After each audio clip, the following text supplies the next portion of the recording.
if you have lost someone recently, if you are anticipating them passing away, if today is the day of remembrance like it is for me, I lost my mom 2 years ago today.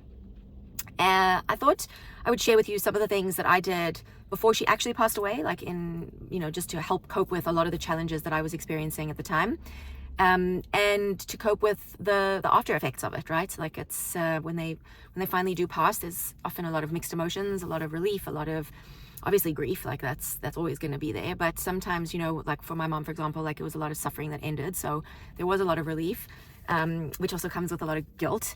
So there's a lot of emotions to navigate, and no matter how many years pass by, it often doesn't necessarily get easier. It just changes. And it's still challenging, right? Because the person that was in physical, three-dimensional form and reality with you is no longer there. And so whilst, a lot of people can say, me included, like, well, their energy and their spirit and their soul lives on, which I 100% believe, it doesn't always help to hear that, right? And so what do you do? What do you do when you are feeling with it? And it doesn't matter if it's today that you are, feeling the loss of someone. Like maybe this video finds you and you are just missing someone that is no longer in your life, whether it's, because of passing, like through, like they've lost their lives or in their physical bodies, or maybe they're just not in your life. Maybe it's just, like you're grieving the loss of having, a partner or a friend or a dog, a pet, a cat. We'll give cats some love. I'm a fur baby mom, so I often forget about our other fur baby cats. So that's what I'm going to chat to you about today in this video. And obviously it's going to be through my lens of being able to access the energetics, because, right, like the thing that is informing us, animating us, guiding us, literally in this case, like animating us, right? There's no batteries. We are human beings, but there's no batteries in terms of what's like fueling us. And it's all energy, right? Quantum physics has confirmed that, which is why I teach quantum manifestation mastery, not just like, normal law of attraction manifestation, because when you really learn about energy, and it helps on so many levels, right? And that's why I literally go on and on and on and on about being able to, what I call access energetics, because the energetics are all of the things, the components that inform us, right? From our thoughts, energy, words, energy, actions, energy, behaviors, same thing as actions, energy, to the seemingly physical three-dimensional reality that we find ourselves navigating, right? So like through this, I'm sitting in my car, which is very three-dimensional, very tangible, physical, but ultimately, like when you look through a microscope and like get down to like what is it made of, all the metals and all the everything that like even is so solid and physical, it's ultimately still all just energy. So when you start to understand the nature of energy and how it works, it gives you a huge advantage. It gives you what I call a new competitive edge, because you are able to ultimately change anything in any area of your life with greater ease and speed and consistency. Whether that thing is experiencing grief, or whether it is, you're wanting to manifest, to bring into physical form, something new that you don't have, like more money, a new job, a new partner, a new relationship, etc.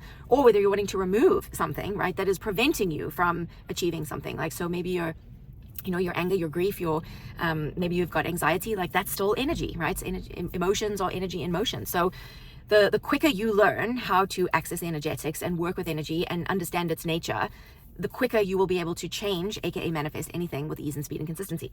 And it's no different to when you lose someone in your life, right? They go from like three-dimensional form, physicality, to like gone, like not here anymore. And so, what do you do about that? So there's three things that I'm going to quickly share with you before I love and leave you. Okay, so the first thing is to recognize that all traits meaning like the characteristics that make you up, are both positive and negative, and all the very infinite variations of all traits, right? So traits can be like, a positive trait is that you're generous. The negative form of that, the negative variation of that, is that you're stingy, right? So there's like infinite amount of positive and negative traits. And the people that you love and have lost demonstrate traits to you to make you feel a certain way, right? That's literally what's happening. So when you miss them, you're missing traits that they demonstrated to you that made you feel positive, made you feel good. And the same also applies to people in your life who potentially were challenging for you, right? Like they might also not be in your life anymore. And maybe, the traits that they demonstrated to you in your perception were very challenging, right? And maybe you don't necessarily miss those people as much as the people that demonstrated the positive traits. So in our human perception, right, it's all about perception, and perception ultimately, like, what are you perceiving? You're perceiving like someone demonstrate actions, say words, and again, those words and those actions are all informed by energy. So that's why we're accessing the energetic nature, and energy is literally just positive and negative charges, right? Electrons, positrons, neutrons, that all have different corresponding electrical charges. So from the micro to the macro, it's all just an energetic game about collapsing charges, because when you collapse the two complementary opposite charges that always have to exist in equal amounts, and remember, energy cannot be created or destroyed, it just changes form. When you collapse those charges, and by collapse I mean like you bring the positive and the negative in equal amounts together in the same moment, and you perceive them in the same moment simultaneously, we literally create light, which means that you have insight in the moment, insight, not hindsight. You're not looking at your ass to try and resolve something, or learn from something and evolve from that thing. And so then what happens is it creates light, it creates space, right? Because it's no longer got this cloud of charged particles. I'm gonna have to start driving now. And so it's really about recognizing that the people that you perceived as positive, and you miss those traits. The first step would be to get specific about the traits that you miss. And when I say specific, I mean super, super specific, because if you don't get specific enough, then you won't be able to find them and see where they have changed form and where they've now reorganized themselves in and through other people. Because remember, energy cannot be created or destroyed, it just changes form. So those traits that were demonstrated by that individual that you loved and that you perceived as positive are now, they've reorganized and reallocated to other people. So when you find, let's say your person was extremely generous, then you're going to want to go and find where everyone else, or who else. It might be one person, but sometimes it's multiple people that have taken on that same trait to the same degree so it's always to the same degree, and the degree might just be that it's being done by more than one person now. So whilst it might have been through one person with with the person that you've lost, now it might be demonstrated through multiple people. And so you have to scan all areas of your life and start to look for, okay, who's demonstrating that degree and that level of generosity to me that I haven't necessarily considered. Because that's the key phrase, is that you haven't necessarily considered it or been aware of where that trait has now changed form and is now showing up. But it's not that you've literally lost that trait. The energy of that generosity still exists in your life to the same degree. It's now just being channeled through a different vehicle. And then it's about recognizing that the positive traits that you perceive in other people, right, they also come with as much equal amounts of the complementary opposite. So as much as that person was generous, they also were equally stingy. It's just that they may not have demonstrated that to you, but they also had the trait of stinginess. It's not none of us only have positive traits and not negative traits. We all have all traits, and we all demonstrate those traits according to our values. And so that's why values are one of the highest leverage points of change. So to be able to understand what your values are and access the energetic of your values and what's important to you, and then even potentially go higher and be like, okay, well, who am what's the identity that I hold that is associated with that value, is really helpful to understand. Because when it just speaks to more about knowing who you are, and who you are is at the level of identity, and we hold multiple identities, and those multiple identities hold multiple values. And so that's truly what it means about being able to access the energetics and learning about yourself. So that's the first thing, is look for the traits, the positive traits that you miss, and see where they are in your life being demonstrated through other people. So the second piece of this is to recognize that all traits are not necessarily positive or negative, right? So whilst that person may have had positive traits that you miss, in actuality, those positive traits also came with a lot of challenges, a lot of drawbacks, a lot of consequences, and negativity that in the moment you didn't perceive. And that's really the trick of optics and the game of optics that we are essentially playing in our lives, is that charges, positive, negative, and all the variations thereof, when we see them and attach to the positive and the negative nature of that, and we judge them as such, right, wrong, good, bad, positive, negative, that's when we set up what's called this revolution. and we try and we go around and around and around because we're trying to seek more positive and avoid the negative. And all that does is just make us go around and around and around and around and repeat different patterns, attract the same people into our lives because we're seeking the one side and trying to avoid the other side. And what we resist ultimately and unfortunately persists. So the name of the game is to collapse the charge and the judgment and the attachment to, that's why it's like my work is not about like being high vibe and positive all the time, because like that's not natural. It's not normal. Like no one's positive all the time. So to try and like aspire to be positive all the time is just like to set yourself up for really suffering and like judgment of yourself, because no one can maintain a level of positivity all the fucking time. And it's, it doesn't exist.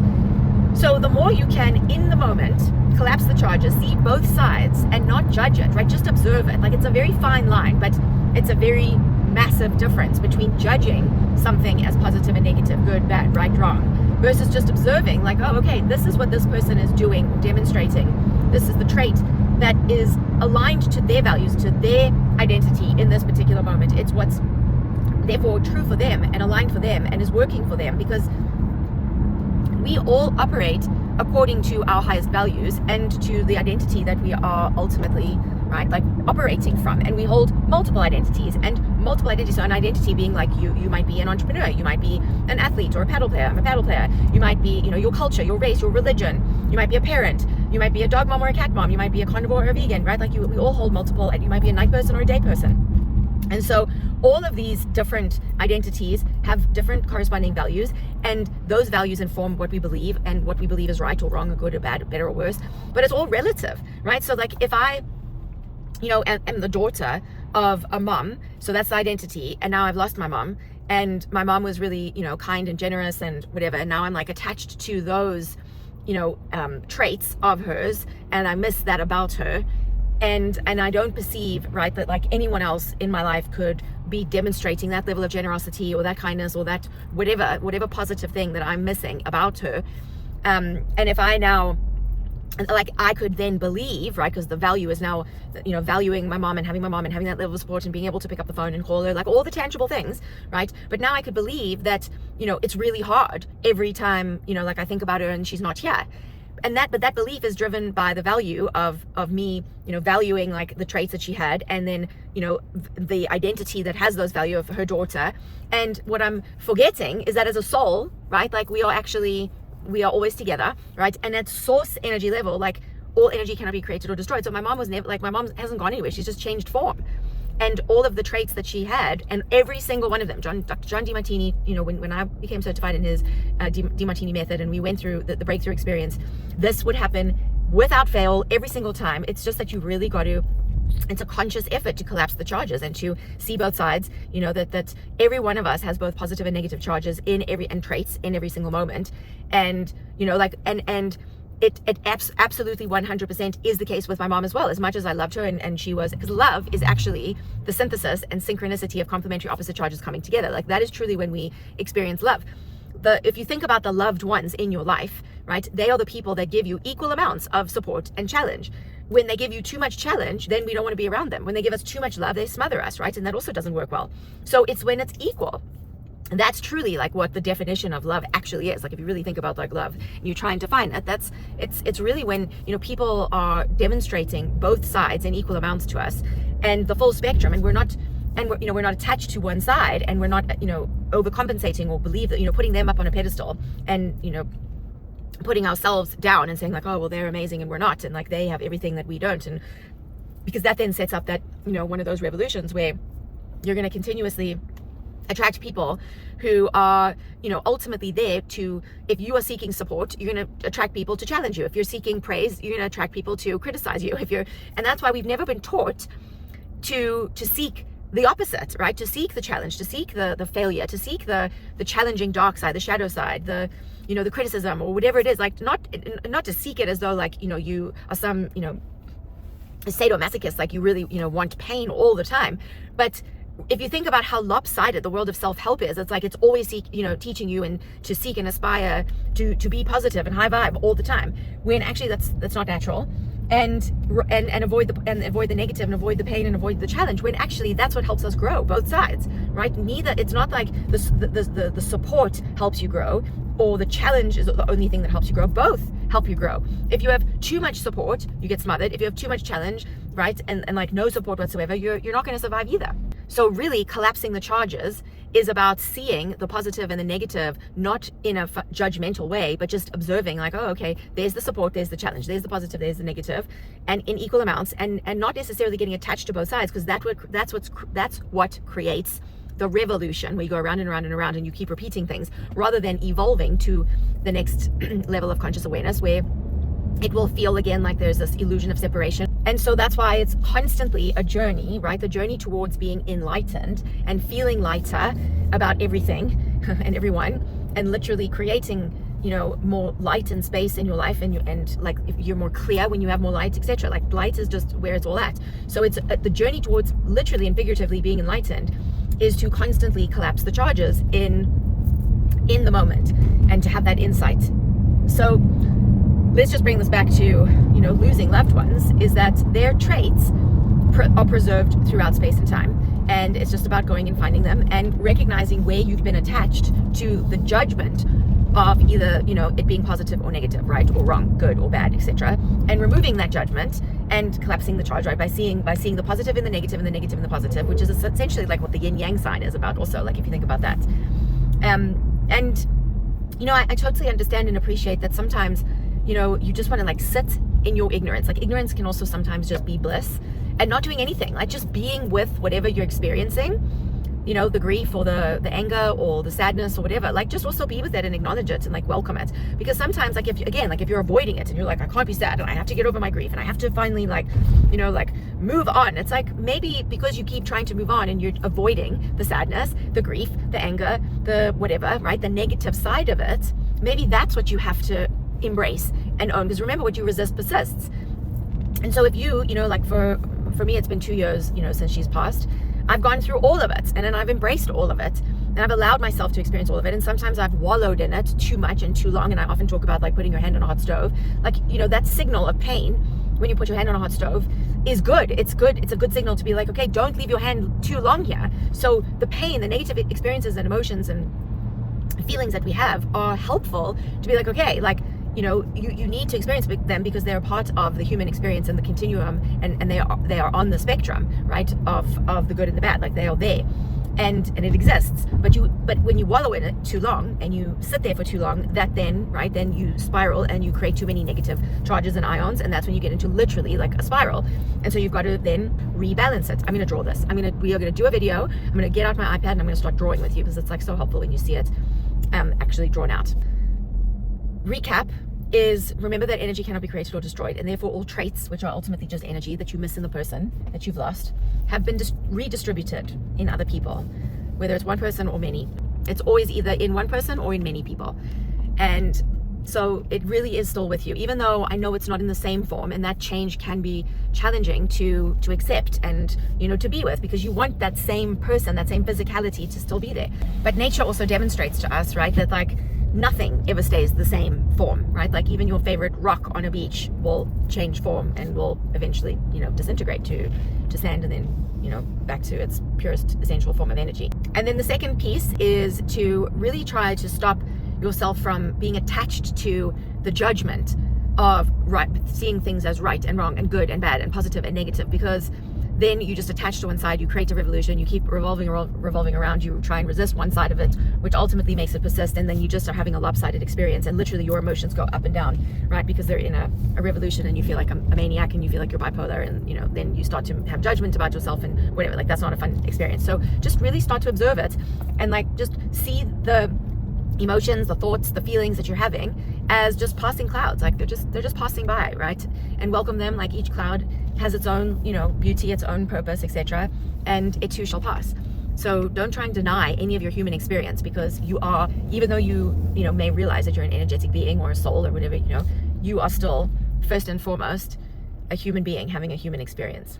And then obviously the third one is, so basically that's like the third one wrapped into the second one is, you know, when you stop like being attached to the judgment of things being right, wrong, good, bad, better, worse. And this is also, let me just finish that sentence. When you stop that, it helps you to just embrace whatever you're experiencing, right? Just to feel it all and to welcome it all, and then to like release it all and to surrender it all, because you're not holding on tight to any of it. You're just an observer to it. You're not it's not defining you, and it's not, because defining you is speaking to an identity level, which is a very high leverage point of change.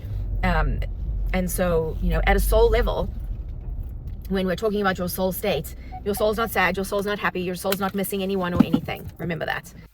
And the third thing that I would share with you that's really helped me, not just like since I've lost my mom, but even before I lost my mom, because there was like a complete shit show in terms of, it was one of the most challenging times of my entire life. And it spanned like a good 2 to 3 years.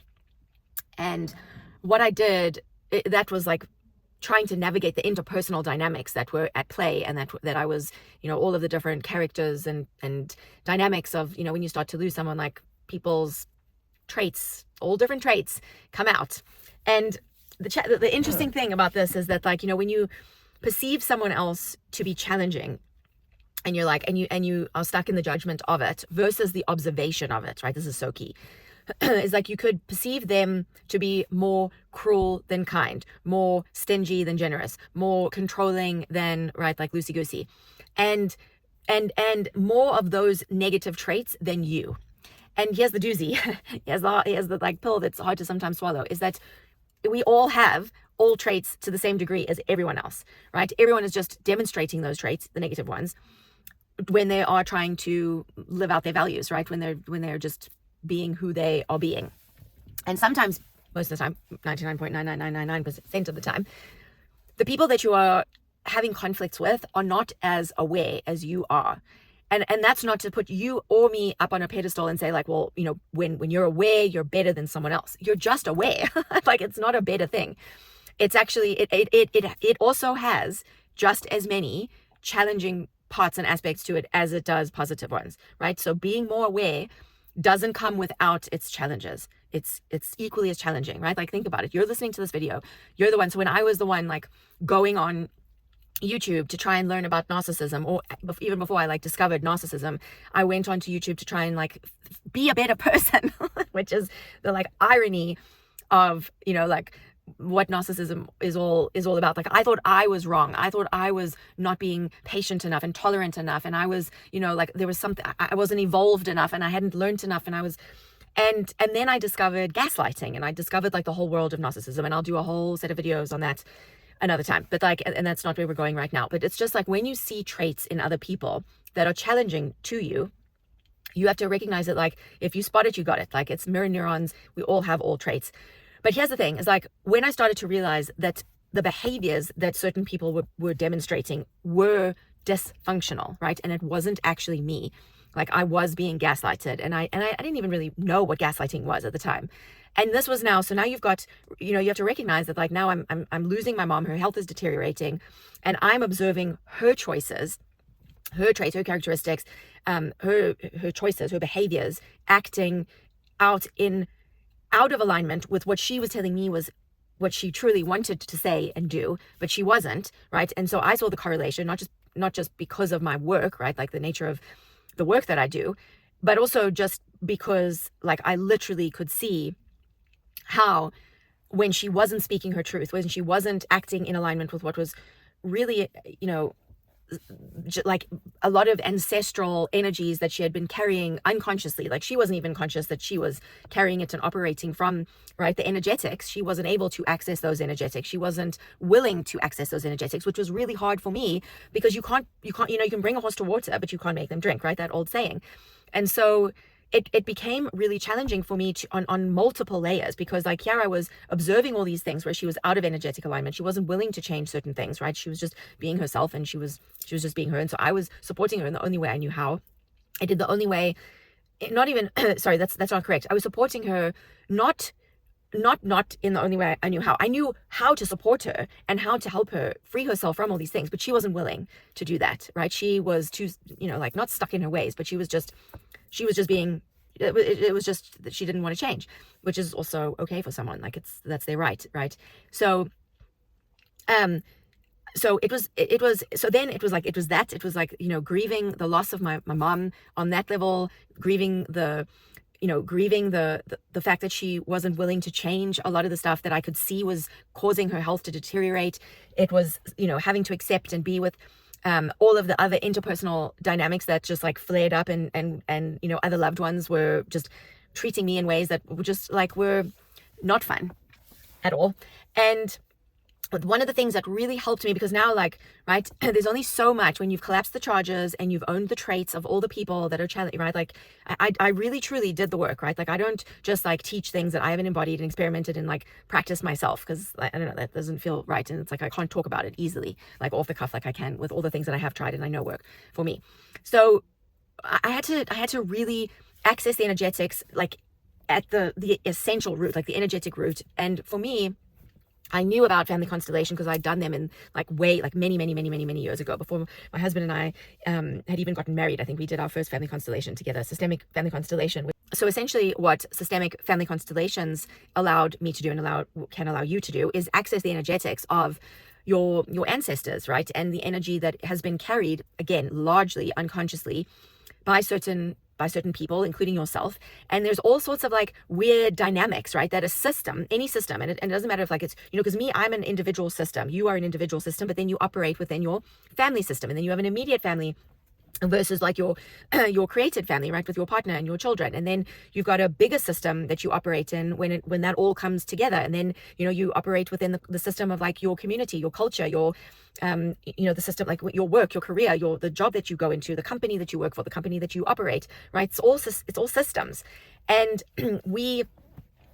every system is constantly trying to reorganize itself so it has order, right? Otherwise it's got entropy, and it's which is when there's chaos and disorder.